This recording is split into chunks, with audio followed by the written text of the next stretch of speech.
News channel. ఈ రోజు మనం వరంగల్ జిల్లా పర్వతగిరి మండలం కుంకపాక అనే గ్రామానికి అయితే రావడం జరిగింది. మనతో ఎంపీటీసీ గారైన మోహన్ గారు మనతో ఉన్నారు. నమస్తే సార్, బాగున్నారా? యాజ్ ఏ ఎంపీటీసీగా మీరు మీ గ్రామానికి ఎలాంటి అభివృద్ధి కార్యక్రమాలు చేపట్టారు? మా టీఆర్ఎస్ గవర్నమెంట్ లో మా ఎంపీటీసీలకు అసలు నిధులు లేవు.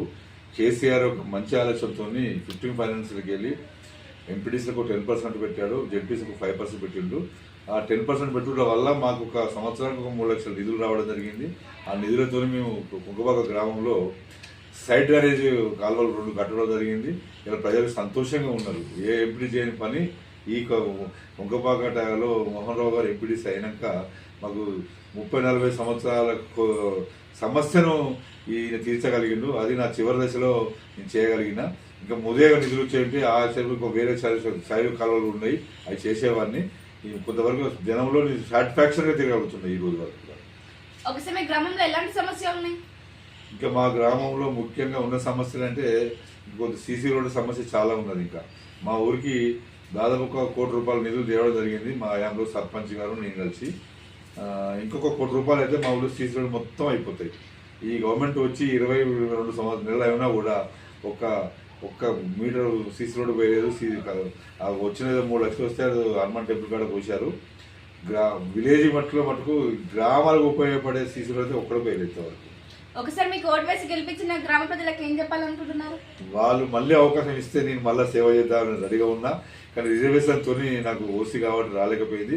ఇప్పుడేమన్నా కోర్టు ఆదేశ ప్రకారం ఎలక్షన్ సాగి మళ్ళీ జనరల్ అయితే మటుకు నేను సర్పంచ్గా నిలబడి 100% నేను చేయగలుగుతా ఈ గ్రామ ప్రజలకు సేవని. ఓకే సార్, బీఆర్ఎస్ ప్రభుత్వం అధికారంలో లేకపోవడం మీకు ఎలా అనిపిస్తుంది? ఏమున్నదండి, ఏం పనులు లేవు. మొత్తం గ్రామ పరిపాలన మొత్తం ఆగిపోయింది. 15 ఫైనాన్స్ నిధులు ఆగిపోయినాయి. మా కుంకపాక గ్రామానికి ప్రతి నెల ₹2,50,000 వచ్చే నిధులు 22 నెలల కానీ చెప్తే దాదాపు 60-70 లక్షల రూపాయలు నష్టం. ఇప్పుడు ఈ గవర్నమెంట్ వచ్చి వాళ్ళు ఎంబడే ఎలక్షన్స్ పెడితే ఎవరో ఒకరు గెలుచురు. సరే, అప్పుడు అభివృద్ధికి వచ్చే నిధులు మన కుంకపాక వచ్చే నిధులు ఆగిపోయినాయి కదా. ఇప్పటికైనా సుప్రీంకోర్టు ఆదేశ ప్రకారము రిజర్వేషన్ అమలుపరిచి ఎంబడి ఎలక్షన్స్ పెడితే మనకు వచ్చే నిధులు వస్తాయి, గ్రామం బాగుపడుతుంది. ఇప్పుడు కేసీఆర్ ను ఇంత మంచి పనులు చేసినా కూడా ఒకసారి మార్పు కోరుకున్నారు. మార్పు కోరుకొని ప్రజలు చాలా ఇబ్బంది పడుతున్నారు. కేసీఆర్ గవర్నమెంట్ లో ఏ ఒక్కరోజు కూడా మేము యూరియా బస్తా కోసము లైన్ నిలబడే దాఖలాలు లేవు. ఖాళీ ఫోన్ చేస్తే ఆటో వాళ్ళు వేసుకొచ్చి ఇంటి దగ్గర వేసేది. ఇవాళ లైన్ నిలబడ్డా కూడా ఒక బస్సు ఇవ్వడానికి ఒక రోజులే పోతున్నది. తర్వాత కేసీఆర్ని ఎందుకు మేము పక్క పెట్టినామని మస్తు బాధపడుతున్నారు. వాళ్ళు చెప్పిన మాయా మాటలకు తులం బంగారం అంటే 2,500 పెన్షన్ అంటే 2,400 పెన్షన్ అంటే 4,000-6,000 పెన్షన్ అంటే ఎకరానికి 15,000 రూపాయలు రైతు బంధు పడుతుంది అంటే అన్ని మోసపూరితమైన మాటలతోని మోసపోయి జనము వాళ్ళే బాధపడుతున్నారు. ఇప్పుడు మటుకు బరాబర్గా స్థానిక సంస్థల్లో ఇప్పుడున్న రూరల్ గవర్నమెంట్కు బరాబర్ గుణపాఠం చెప్తారు. చెప్పి భారీ మీరాడుతుంది. మొత్తం మీ అందరం కేసీఆర్ కానుకలుగా మేము సర్పంచ్ కానీ ఎంపీటీసీ కానీ అందరూ ఇవ్వదలుచుకోవడానికి ప్రజలు సిద్ధంగా ఉన్నారు. ఈ గవర్నమెంట్ మీద విసుగెత్తిపోయింది. ఇప్పుడు వాళ్ళు ఎట్టి పరిస్థితుల్లో ఈ ఎలక్షన్ జరగకుండానే వాళ్ళు మళ్ళీ ఇంకా ప్రయత్నం చేస్తున్నారు. అది చాలా తప్పు. ఎలక్షన్స్ పెట్టాలి.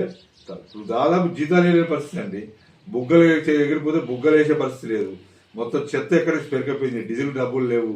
అందరు కార్యదర్శి ఏమంటాడు, ఇప్పటికీ 2 లక్షలకు పెట్టుబడి పెట్టినా నా వశమైతేనే కార్యదర్శి మొత్తం చేతులు ఎత్తేసిండు. మొత్తం పరిపాలన మొత్తం ఆగిపోయింది. ఇదంతా నగ్న సత్యము. మీరు రిక్వైర్ చేసినా కూడా అదే ఉన్నది. స్థానిక సంస్థల రూరల్ గవర్నమెంట్ బరాబర్ గుణపడ చెప్తారని ఏదో నమ్ముతున్నా. Okay sir, thank you. So ఇదండి టుడే ఇంటర్వ్యూ.